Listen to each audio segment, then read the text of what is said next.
मेरे प्यारे मित्रों, जय हिंद। एकेडमी फॉर एजुकेशन में आपका स्वागत है। हम लगातार आज का दिन इतिहास में क्यों खास इसके बारे में बातें करते आ रहे हैं। इसके अलावा हम बात करते हैं कि आज ही के दिन कौन सी घटना हुई थी, और ये भी बात करते हैं कि इम्पोर्टेंट करंट अफेयर्स क्या है, और इसके साथ साथ हम बात करते हैं जीएस के कुछ पोर्शन। तो आज हम 3 टॉपिक की बात करेंगे कि 26 फरवरी का दिन इतिहास में क्यों खास है। इसके अलावा बात करेंगे करंट अफेयर्स में बात करेंगे एक क्रॉस की समग्र योजना ओ सम्राट को जारी रखने की मंजूरी मिली, और तीसरी बात करेंगे हम लोग भारतीय राज्य व्यवस्था से संबंधित कुछ पॉइंट फैक्ट।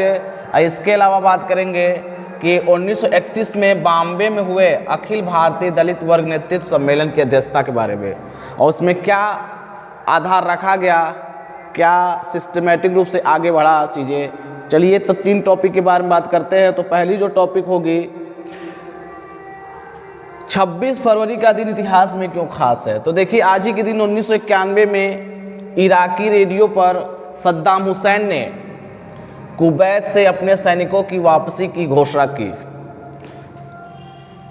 2019 में आज ही के दिन भारतीय वायुसेना ने बालाकोट में एयर स्ट्राइक किया था। 1966 में आज ही के दिन विनायक दामोदर सावरकर भारतीय राष्ट्रवादी और स्वतंत्रता सेनानी का आज ही के दिन निधन हुआ था। 1972 में वर्धा के निकट अरबी में बनाए गए विक्रम अर्थ सैटेलाइट स्टेशन को भारत के तत्कालिक राष्ट्रपति बीबी गिरी ने देश को समर्पित किए। और 1976 में आज ही के दिन अमेरिका ने नेवादा परीक्षण स्थल पर परमाणु परीक्षण किया।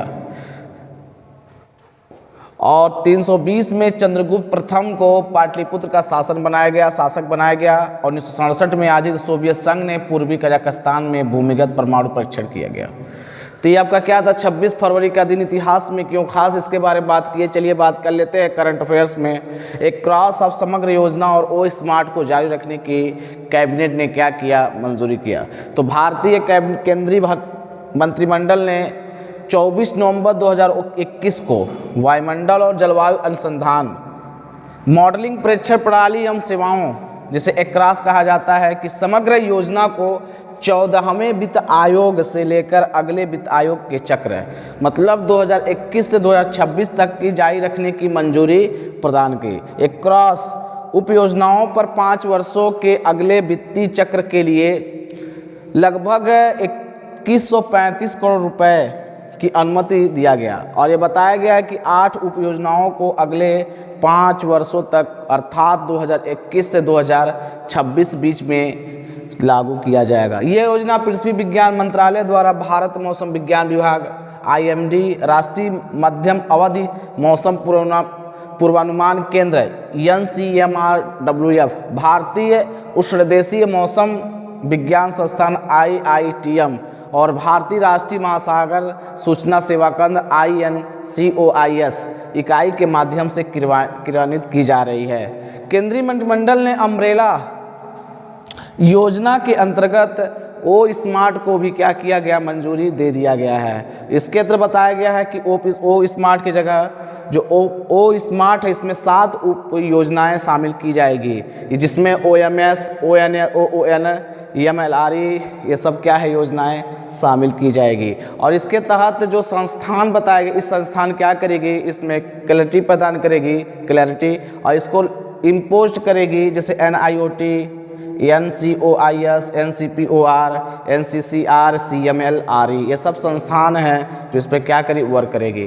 तो दोस्तों, हमने क्या बात किया करंट अफेयर्स में, एक क्रॉस की समग्र योजना और ओ स्मार्ट को जारी रखने की मंजूरी के बारे में बात किए। चलिए बात कर लेते हैं भारतीय राज्य व्यवस्था से कुछ इंपॉर्टेंट पॉइंट। देखिए, पहला इंपॉर्टेंट पॉइंट क्या है, केशवानंद भारती बनाम केरल राज्य। ये मामला या वाद कब आया था, 1973 में। इसमें बताया गया है कि प्रस्तावना जो है संविधान का भाग है। तो प्रस्तावना संविधान का भाग किस वाद में बताया गया है, तो केशवानंद भारती बनाम केरल राज्य, जो 1973 में वाद आया था।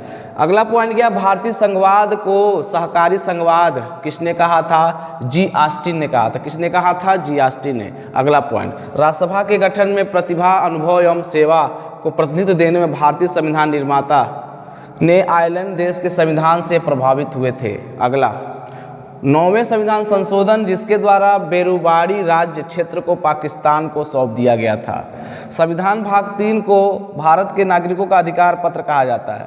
ध्यान दीजिएगा, भारतीय संविधान भाग 3 को भारत के नागरिकों का अधिकार पत्र कहा जाता है। अनुच्छेद 18(2) में बताया गया कि भारतीय नागरिकों को किसी भी विदेशी सरकार से कोई उपाधि स्वीकार करने का निषेध किया गया है।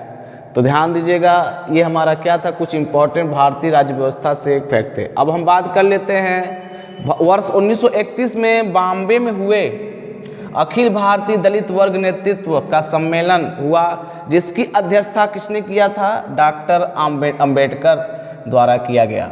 इस सम्मेलन में जो अछूत जो थे उनके लिए अलग निर्वाचन क्षेत्र घोषित करने का प्रस्ताव किया गया है। जो अछूत थे उनके लिए क्या किया गया? अलग निर्वाचन क्षेत्र घोषित करने का प्रस्ताव पारित किया गया। इस प्रस्ताव के कारण ही ब्रिटिश प्रधानमंत्री जो थे रैमजे मैकडोनाल्ड ने अगस्त 1932 में सांप्रदायिक अधिनिर्णय की घोषणा की। और इस सांप्रदायिक अधिनिर्णय की घोषणा में बताया गया कि पृथक निर्वाचन पद्धति को हरिजनों के साथ, मतलब हरिजनों के साथ मुसलमानों, भारतीय ईसाइयों, यूरोपियनों तथा एंग्लो इंडियन पर भी यह चीज़ें लागू की जाएगी। लेकिन महात्मा गांधी इसका विरोध करते हुए मांग की कि दलित वर्ग के प्रतिनिधित्व का चुनाव वयस्क मताधिकार के आधार पर आम निर्वाचन मंडल के माध्यम से होना चाहिए। इस मांग की समाप्ति पुनः जो है पूना समझौता के साथ हुआ, जिस पूना समझौता में कौन कौन भाग लिए थे? डॉक्टर भीमराव अंबेडकर और गांधी जी।